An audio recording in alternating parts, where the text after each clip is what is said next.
Hi, I'm Olissimo. I spent the last week in England attending the Jane Austen Society's annual conference. This year's meeting was on the novel Emma and took place in the seaside resort town of Weymouth. I've been to several of these conferences, but this was the first post-COVID, so I thought I would take you along with me so you can get a feel for what they are like. Upon arriving at the hotel, I unpacked. I was only going to be in Weymouth for 72 hours, but I felt it was important to really get settled in. I hung my clothes up in the closet, set out toiletries in the bathroom, and placed important items on my bedside table so they'd be in easy reach at the end of each day. After unpacking and playing around with the bathroom mirror, I went through the registration packet. There was a welcome letter, brochures for different day trips, 3 guided town walks, and several maps with all sorts of information about Weymouth. I then wrote the conference schedule in my planner, just in case I lost the pieces of paper that come with the registration packet. That way, there would be no unintentionally missed lectures. I then had to decide which notebook I was going to use to take notes during the lectures. I packed 2, but ultimately thought using the journal with a completely different British author on the front might be bad form at a Jane Austen conference. So I settled on my author journal, even though I typically reserve that for my own personal scribblings. We gathered in the main lecture hall for some first night info, as well as a talk detailing the relationship between Jane Fairfax and Frank Churchill that first began in Weymouth. First night's dinner consisted of a fruit salad, roast with gravy and Yorkshire pudding, and a delicious panna cotta topped with baked meringues. I then returned to my room, put on a random television program, and filled out my line-a-day journal before heading to bed.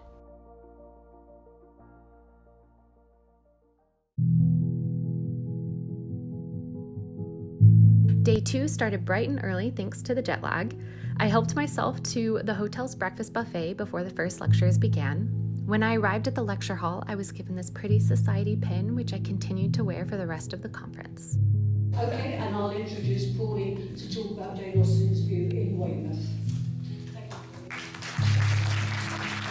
The first lecture of the day was given by Pauline Crump and detailed the history of Weymouth as a seaside resort town, which gave important context for the novel Emma and helped explain why certain characters would have been drawn to spend time there. After the lecture, we were invited to look at antiques related to Weymouth, my favorite of which was this painted viewfinder of the entire coastline of the region.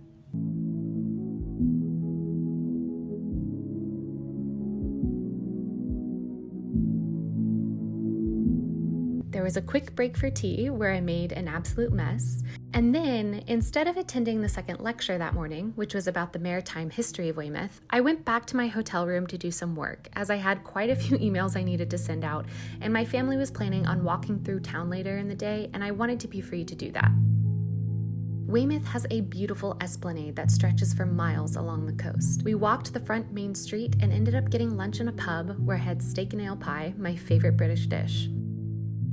We then walked through some pedestrian streets and shopped for a while. We found a fabulous sweet shop filled with all sorts of candy. I ended up grabbing a bag of what looked like sour gummy worms but were called sour chips. We also grabbed some licorice fudge for our dad since he is the only one in our family who likes the taste of anise.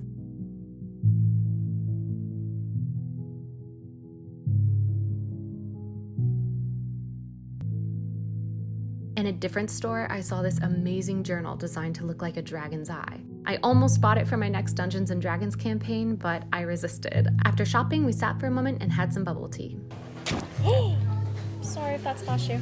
We ended up making our way back to the hotel, but it felt like every time we turned a corner, there was something marvelous and charming to look at. And of course, I couldn't keep my eyes off the seaside cliffs whenever they were in view. That evening, there was a lecture before dinner. Rachel Knowles, a local author, came to speak about how Regency writing, Jane Austen specifically, inspired her own work as she set out to write historical romances set in Weymouth. We think these days of a theatre doing a run, so they would be putting on a play, the same play, for days on end. That wasn't how it was in the Georgian period. You had a different play every night. Dinner that evening consisted of terrine, which is a dish I'd never tried before, roast pork, and a delicious chocolate cake I did not get footage of because I was too busy eating it. That evening, I filled out all my various journals and planners and reviewed and expanded on the notes I had taken during the lectures. I also just jotted down my thoughts about the conference as I waited for my kettle to heat so I could make a cup of tea.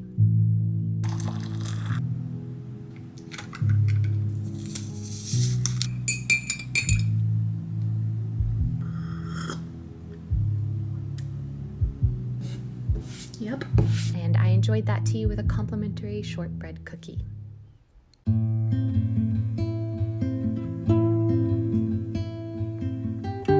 The main event scheduled for Saturday was a day trip to the town of Lyme. For those familiar with the novel Persuasion, Lyme is where Louisa Musgrove injures herself on the cob by the sea. Now, my family had already been to Lyme, so we decided to spend the day in Weymouth instead.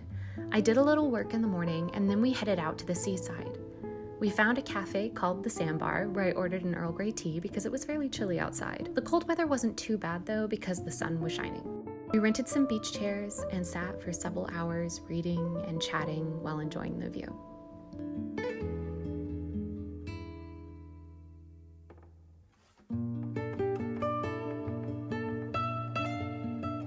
I went out into the sand for a little while. That's me in my winter coat. Can you tell I'm from Texas? We laughed at this sign because my sister had fed French fries to the birds several times over the past few days. Then we made our way to a local bookstore called Books Afloat.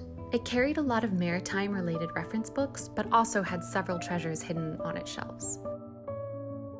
I ended up purchasing a really thick book about the wines and cheeses of France and England because I thought that was a delightful subject to spend 500 pages discussing. We indulged in something called a croffle, which is a waffle made with croissant batter. It was amazing.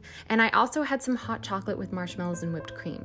Clouds were rolling in and it was starting to get really chilly, so we made our way back to the hotel to rest before dinner.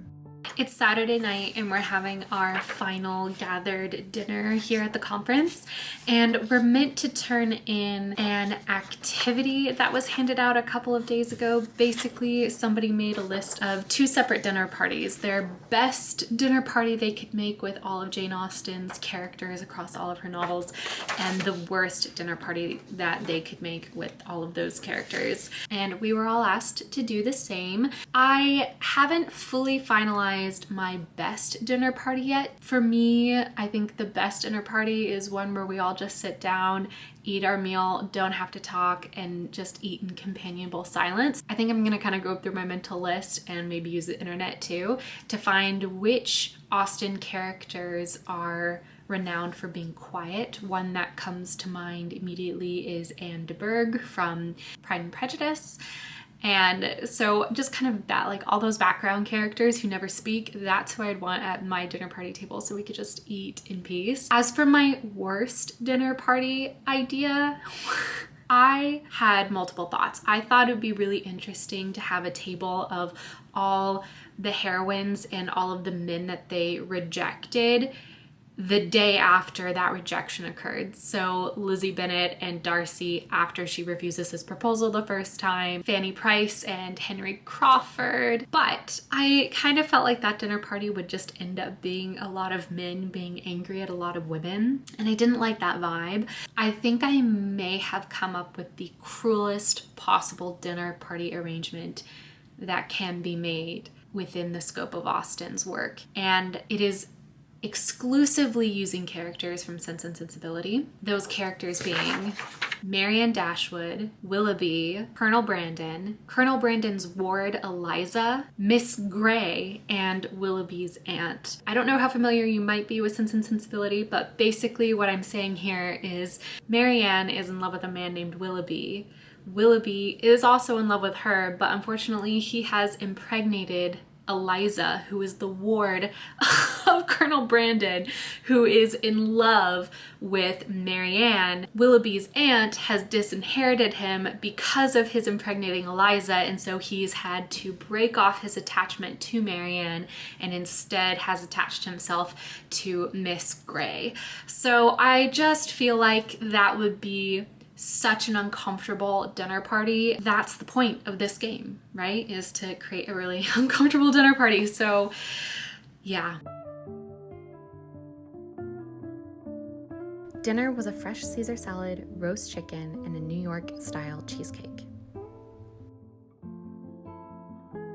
Very sorry about the recent death of Her Majesty the Queen. It changes lots of things. It changes our toasts. And so, whilst we can toast the Queen and let her rest in peace and so on, we can also toast our new king.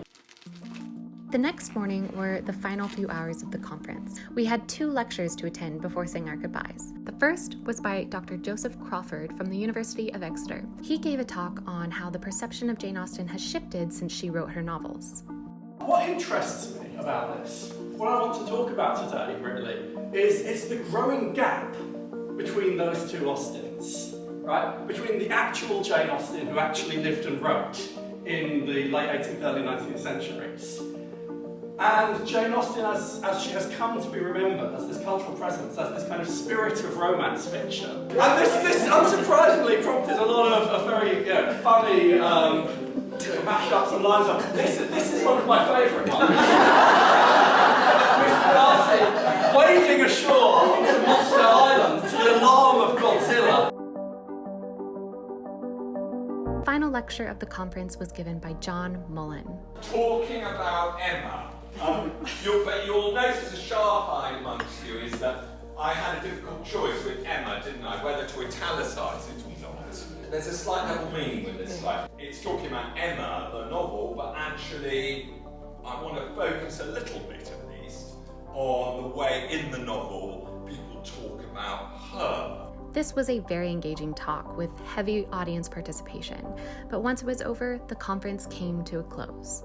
It was time to pack up the car and head towards the airport. I was so thrilled to be able to attend another one of these conferences, especially after having been away for so long. I hope this video gave a little insight into how much fun and how educational a conference like this can be. And if you have any interest in the Jane Austen Society, I've listed their link below. Thank you so much for watching, and don't forget to go be happy, go be healthy, and go right. Bye.